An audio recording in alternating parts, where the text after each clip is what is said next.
would never experience this is the U.S. goddamn state. Are you sure?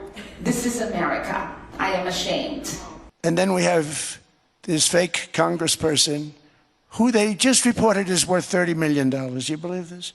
Ilhan Omar. Ilhan Omar under investigation after racking up millions while she was in Congress. He seems to be insinuating that you personally are tied into this welfare scam. Billions of dollars have been stolen from the American people. We'd like to know clearly, did any of this boomerang out and come back? I can't stand her. President Trump's favorite congresswoman, Ilhan Omar, and her husband are getting ready to have to answer some serious questions about their personal wealth and how it went from thousands in one year to around 30 million the next year. There's a lot of questions being raised about where that money came from. There's questions being raised about their businesses.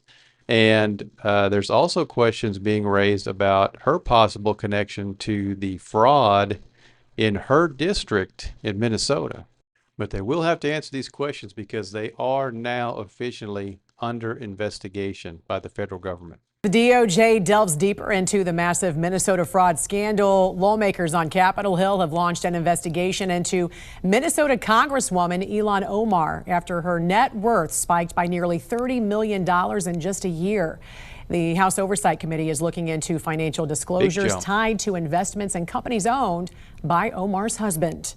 The chair oversight committee said that he wants to refer you to the ethics committee. I've been referred like 100 times, so he's looking at your husband's income and net worth. Is that a good thing or a bad thing? It was tied to private equity investment funds, but he seems to be insinuating that you personally are tied into this welfare scam. How do you respond to that? Ever since I've gotten to Congress, they have been doing these sort of weird ethics investigations. None of them have yielded anything because I have been as transparent as I can be. Ilhan Omar under investigation after racking up millions while she was in Congress.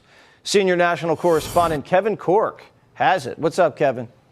Good to see you, my friend. What's the old saying? Follow the money? Well, that's precisely what the House Oversight Committee is doing. They are probing squad member Ilhan Omar's skyrocketing family wealth, Jesse, especially in the wake of that $9 billion, some would argue $19 billion, Somali social services fraud scandal that exploded in her district in Minnesota. The Oversight Chair, James Comer, says his team's lawyers are exploring the extraordinary step of subpoenaing Omar's spouse over his curious business practices. Republicans want to know how the Somali-born Omar and her politically connected husband Tim Minette went from being nearly broke to being worth around $30 million in just a year, according to her 2024 disclosure forms. Well, now look, there's one possibility here that a lot of people are overlooking. She may have gotten really good investment and financial advice from Nancy Pelosi, who similarly saw her wealth skyrocket while she was in Congress. Even though their salaries are fairly low, a lot of people in Congress, like Nancy Pelosi and Ilhan Omar, make a lot of money while they serve in Congress. So maybe she took advice from her.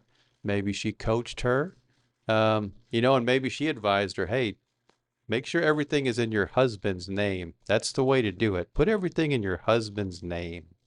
There are a lot of questions as to how her husband accumulated so much wealth over the past 2 years. It's not possible. It's not. And he's a money guy. Minette and his partner, Will Haler, back in 2022, formed an investment firm, Jesse, named Rose Lake Capital. They had $42 in their bank account at the time, but in a year, up to $25 million, according to Omar's filing. By the way, he also has a wine business that went from next to nothing to millions on its books.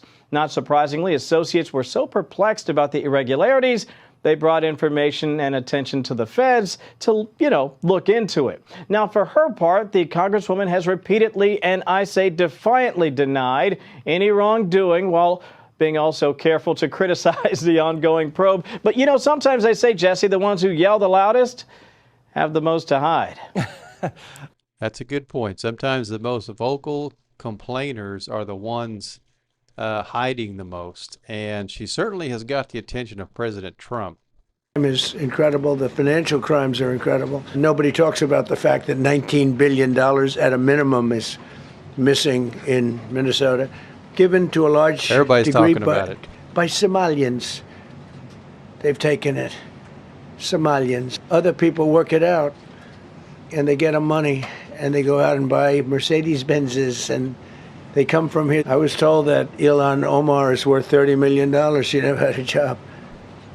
She's a crooked congressman. That was President Trump today on the Minnesota frauds. He's calling out Congresswoman Ilhan Omar. Her net worth is soaring to $30 million. Congresswoman Omar has not been implicated in any of the state frauds so far. She previously she's Not denied yet. being a millionaire, saying her salary as a congresswoman is $174,000 was her only significant income. Let's bring in from House Judiciary Congresswoman Dara Lisa. There are two possibilities, and they're pretty straightforward. Underreporting in the past and or a sudden surge that is beyond any possibility. She's going to have to Both are a answer problem.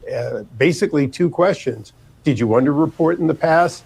How did you get from where you were, whatever that was, to now? She could have filed a corrective report and said, I underreported in the past. She hasn't done that. Points well taken. The rapid valuation growth of her husband's ventures, that VC firm and a winery, these valuation increases shot up within a very short period of time. That's very rare. We haven't seen that.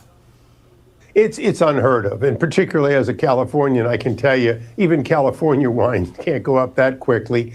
Look, there's no question at all. There are some serious ethical questions at a minimum, and then some legal questions beyond that for what is the source of it. And at a time when tens of billions of dollars have been stolen from the American people, we'd like to know clearly, did any of this boomerang out and come back? Those are fair questions in light of this meteoric increase, but also the likelihood that there were assets that were underreported in the past. Oh, excellent point there. At the very least, she has serious ethics issues that she's going to have to respond and answer to. And, if she's underreporting, to me, that's a pretty serious thing for a person in Congress to do that, and to do that intentionally. And according to what he's saying, it happens quite a bit. But to me, that seems like a serious ethical issue. There's going to be a lot of questions now as to how they managed to pull this off. How were they so extremely successful? The big question for me, and I think what's probably on everybody's mind, as the congressman said here, did some of this fraud money in her district by other Somalians, which she is very tied to. She has deep ties to a lot of the leaders in that community. Did some of this money from this Minnesota fraud find its way into their business account? So that's the big question for me is, was she tied to this fraud? Did she profit from this fraud? So the possibilities are there for serious legal issues for Ilhan Omar and her husband. So now, the investigation will play out, and we'll find if she is guilty, her and her husband, of any wrongdoing or not. But everyone has a lot of questions, and they have a lot of questions to answer. With all of these problems aside for the Congresswoman and all of the questions that she's going to have to answer, she also continues to fight with the Trump administration and ICE on immigration. I always hate to see this. Ilhan Omar, she comes from Somalia, a backward country, probably the worst country. They say it's the worst country in the world, if it's a country. I don't even think it's a country. There's no organization, no anything. They don't have police, they don't have military, they don't have anything. They just have people running around killing each other and trying to pirate ships. But she'll come here, comes, and then she wants to tell us how to run our country. The Constitution says that I am entitled to this. I can't stand her. It is appalling for them to be okay, for there to be checkpoints in American cities where people are asked for their papers. And it is appalling. She's angry, that's for sure. Americans to have to carry their citizen papers only to be told they are not sure if those papers are correct. I don't want to curse, but those of us who escaped places like that, the one place where we thought we would never experience this is the U.S. goddamn state. And we should all be ashamed that it is the United States that is allowing for this to take place, and it is being forecasted and broadcasted to the rest of the world, where people are calling and saying, are you sure? This is America. I am ashamed. You know, for someone who's new to the country, somewhat new, she grew up in Somalia, to have a position in Congress and to speak like this about America, it's very offensive to a lot of Americans. And, you know, if she's so down on America and everything America represents, why did she choose to serve in Congress?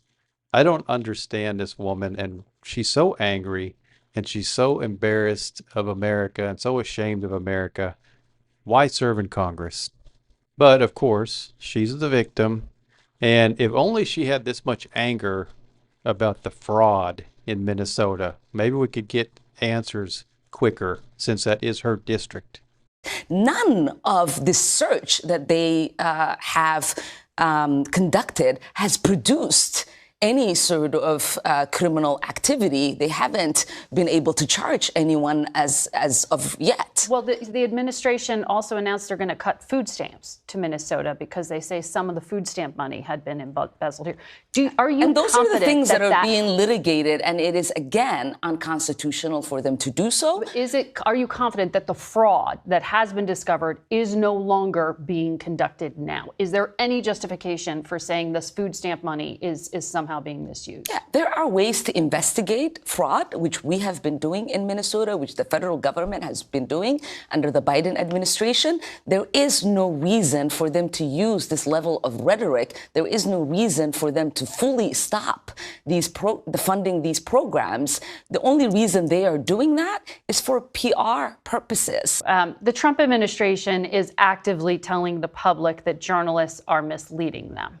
The administration and many conservative allies of the administration argue that this is still ongoing. There was that conservative influencer who went out and posted this video that went viral, alleging that daycare facilities were pocketing public funds. Yeah, and as you know, he went hours where these businesses were not operating. Yep, CBS went out and did a joint again investigation. Creates the level of confusion and chaos that is not necessary in a moment when we are trying to deal with a serious problem that needs serious people to be able to address it. But do you think there was no recorded evidence of fraud according to the CBS investigation that was conducted? So yeah, she's upset that the Trump administration would ever claim that the media would mislead the American people. So according to her, the Nick Shirley YouTube video where he went out and exposed all of these daycares, he just happened to go on a time when they were all closed for business. So they weren't open at that time that he went. So that's the explanation that takes care of all of that. And CBS did their own investigation and found out that it was completely untrue. So case closed on the daycare situation, I guess, because the media would never mislead the public. But Governor Walz did choose to not run for re-election. He dropped out of the race because of all of this. Because he wants to focus on defending our state and not defending a seat. Do you think there has been a sufficient level of accountability and ownership of the failure to have oversight here? Do you think this ends? That is what we want. We want to collaborate, interview. Work with the administration to try to make sure that there is no fraud that's being perpetuated on our state. What we do not want is the level of terror, of confusion, of chaos that is being created without any results in this moment. The situation in Minnesota reminds us that the West cannot mass import foreign cultures which have failed to ever build a successful society of their own. I mean, we're taking people from Somalia, and Somalia is a failed, it's not a nation. Got no government, got no police, got no military, got no nothing. And then we have this fake congressperson who they just reported is worth $30 million. You believe this? Ilhan Omar, talking about the Constitution provides me. She comes from a country that's not a country, and she's telling us how to run America. Not going to get away with it much longer, let me tell you. So, as I said earlier, some serious questions for Ilhan Omar and her husband to answer. They're turning up the heat on them, and they're going to get to the bottom of some of this wealth that they've suddenly enjoyed. And also, they're looking deeply into her ties, possible ties, with the fraud cases there in Minnesota. Let me know down in the comments what you guys think, if Ilhan Omar will be able to answer these questions, if her husband will be able to answer these questions that Congress has for them, and what do you think is her possible connection to the fraud there in Minnesota, if they're going to uncover some sort of connection to her during this investigation. So let me know what you guys think, and I will see you on the next video.